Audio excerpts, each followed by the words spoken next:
Coming up, I try to vibe code a database and payments into the app I built last week. We also look at vibe coding safely. And, well, if you haven't heard it already, Stephen Bartlett has said what we're all feeling. I heard vibe coding, I heard AI agent. I was like, I will give it a shot. So someone like me with absolutely no coding skills was able to build a website, build in Stripe, take payment, integrate AI into my website, add Google login to the front of my website, and do it within minutes. Yes, if you're a regular viewer of the channel, you'll be well aware of this, and I recommend you listen to the full AI agents debate on Diary of a CEO, which I'll link up down below. And by the way, on that note, around 75% of you who watch this video are not already subscribed to my channel, so please go ahead and do that.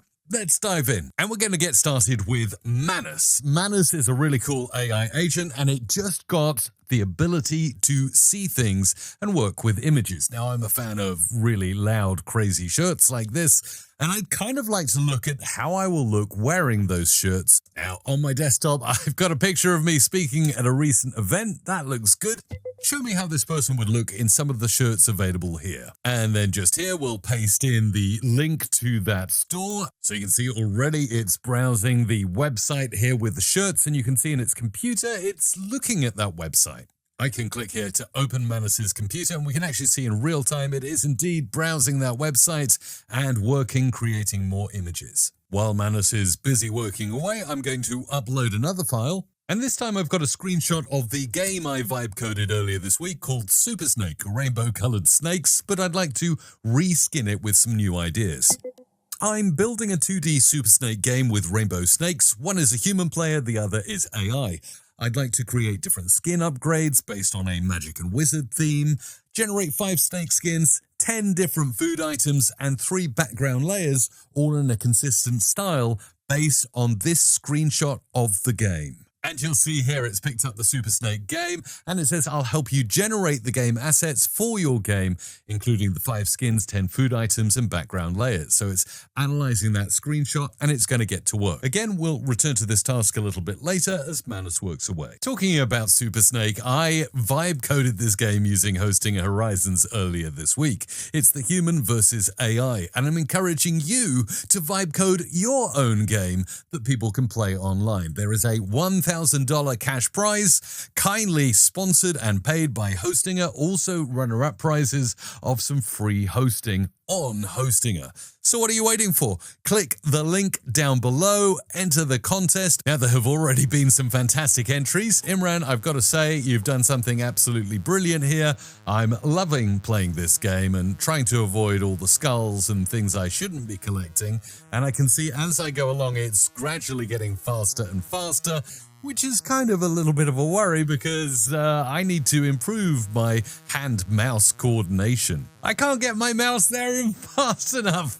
It's there nearly. Oh, there you go. Game over with a high score of 70. Well done, Imran, for that contribution.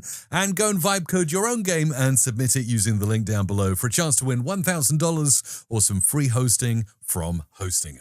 Oh, and as I speak, more images and designs are being generated. This one's quite cool. I can actually go ahead and download it, upload it to Hostinger Horizons, and simply prompt, update my snakes in the Super Snake game to look more like this. And the food should also look like the screenshot. This is all using a screenshot that was generated by my AI agent. And look at this, Hostinger is going straight to work. It says it will redesign the player in AI. Now we can go ahead and retest the game. And look at this, we've definitely got a different looking Super Snake game based on the new design that I uploaded. And now it looks like this is just about wrapping up. It says all images have been generated and delivered to the user. Manus has completed the task. Let's have a look. There's one image and there's another image. I mean, it's slightly adjusted how I look, but it's interesting. I can get an idea how I might look in those t-shirts. Next up, Amjad Masad, who is the CEO of Replit, the vibe coding tool, has said vibe coding is flooding the internet with vulnerabilities. So novices in Cursor and Windsurf and other tools can expose their API keys That's why they've introduced vibe coding safely. Now, yes, this is really relevant because if we don't know what we're doing and we get the AI to do everything, we could be creating an app with serious security holes. And this is where AI coding apps such as Replit are introducing safe vibe coding, but there's also a new release from CodeRabbit, which does code review and looks for bugs instantly. Now it's all set up. I've got my Comment Genie repo loaded in Cursor. We'll go to extensions and type in CodeRabbit.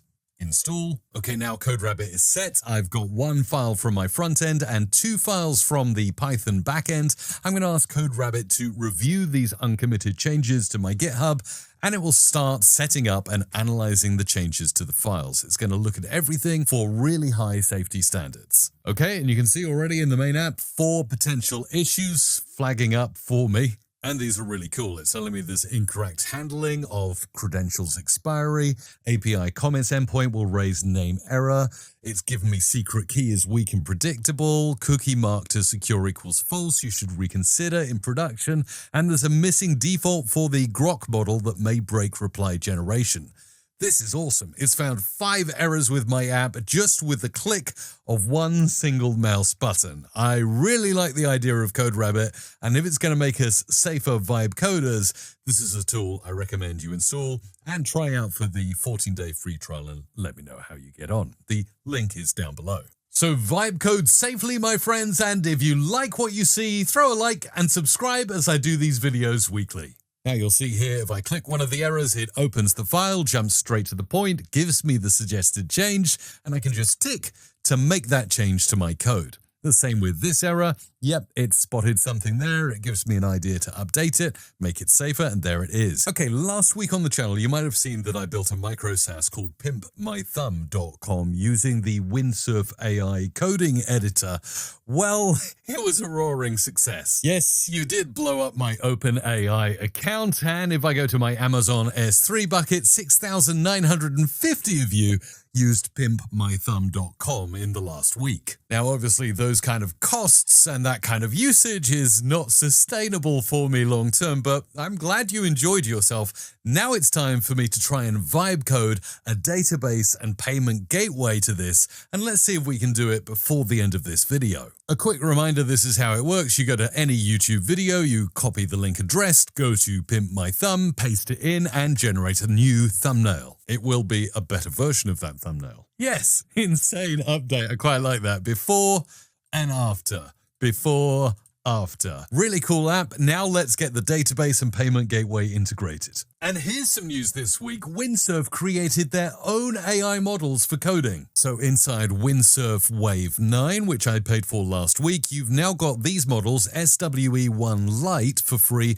and also for a limited time to paid members SWE1, which apparently is the same as Claude 3.7 Sonnet. So let's code my app using that model. Now, before I do anything, I'm going to configure an MCP server. I'll go to the plugin store, and this time I'll scroll down and I'll look for Superbase. Now, as I click install, it's asking me for a Superbase access token. First, I'll create a new Superbase called PimpMyThumb. While that's setting up, we'll click this link here and generate a token for Windsurf. That worked. It's now enabled. Okay, with Superbase MCP server connected, let's create a database for my app. Connect this app to the PimpMyThumb Superbase database and help me set up Superbase Auth so that all my users need to log in using Google before they can generate their first pimped up thumbnail. Okay, now it's done. It's telling me to set up Superbase and configure my .env file. Before we start this, I need to go and enable Google as a login for my app inside Superbase. I need to create a project called PimpMyThumb in Google Cloud. Go to the consent screen. Oh, finally, dark mode is available. Yes, please. Okay, with that updated, let's get started. And we'll call the app PimpMyThumb. It's going to be an external app. We'll agree and continue. Create an OAuth client called PimpMyThumb. We'll just paste in my Superbase URL, and for the redirect, this comes from Superbase. Now under data access, we add some scopes and some very simple ones, just the user email, info, and their OpenID. Save over here in Superbase, and now we have Google login enabled. Okay, MCP is now working with my Superbase database. Okay, this is looking good. It's logging me in with my Google account, giving me a log out option, giving me PimpMyThumb. When I log out, it's taking me to a sort of broken sign in with Google button. We can fix that, and I can't get back to the app without logging in. I'm going to change that functionality a bit. Okay, instead of having / login page, what I'd like to do is have the index page open to all, but when you click the generate thumbnail button, it pops up and asks you to log in with Google. Let's watch this do its magic. As I'm logged out, let's try. Oh yes, sign in with Google. Okay, this is not looking too good. Let's get it all fixed. The login pop-up box is transparent, so it's hard to read the text, so please fix that. Also, on the login with Google buttons, the actual Google logo is broken, so please find a better source for that. There we go. That's looking much better. This is working perfectly. Generate. Yes, it's generating the thumbnail for me as a logged-in user. And boom, look at that. Try this. I like that, actually. That's really cool. Generated inside my account in a matter of seconds. So it really is that easy using Superbase, Auth, and a little bit of no code inside Windsurf to have a user log in to use your app. Next up, instead of the thumbnail generating there and then and the user having to keep the window open for the job to finish, I'd like to kind of update this app so that when they click generate, it goes to like a library associated with the user inside Superbase. And basically then they'll have a history of all their generations and stuff. And rather than having to wait for it to update, maybe the app can just periodically check ongoing jobs in the background or something like that, and keep updating, when things are ready. What do you think about that, and how could that work? Let's do this. Let's set up the Superbase table structure in the PimpMyThumb database. We'll create the backend job tracking system, design the front-end UI, and then implement the real-time updates, please. Okay, you'll see it's listing my projects via MCP. It's found PimpMyThumb, and it's creating the tables here. First of all, it's listing. It can find users, and now it's actually creating a thumbnail jobs table. You see, and this is brilliant because the SQL is being executed for me, so I don't need to do anything here.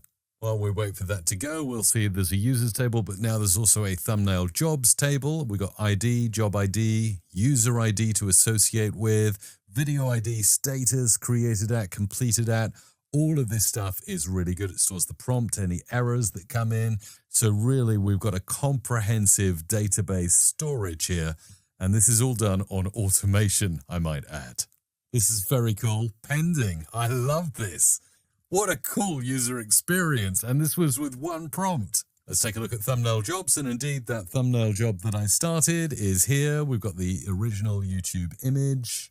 Okay, we can see it's processing. This is cool. It's updated the status.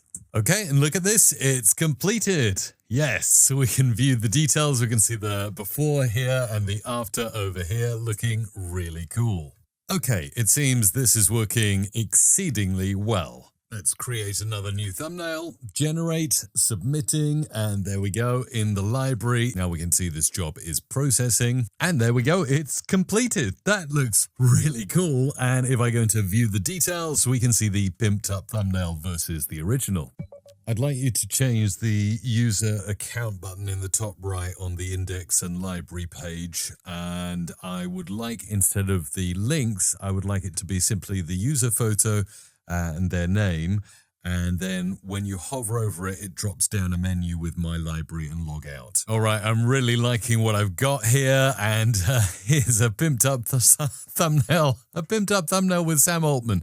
That's the original here, and this is the one that my app has just created. Pretty cool, right? We can also click to view the video on YouTube, and it will take us straight through to the YouTube video.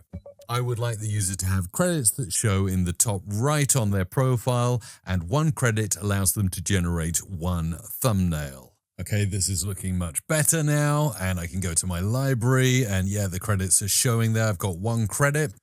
When a new user is created or they log in and get their new credit, there should be a nice confetti animation around the credits counter. Oh, this is taking ages.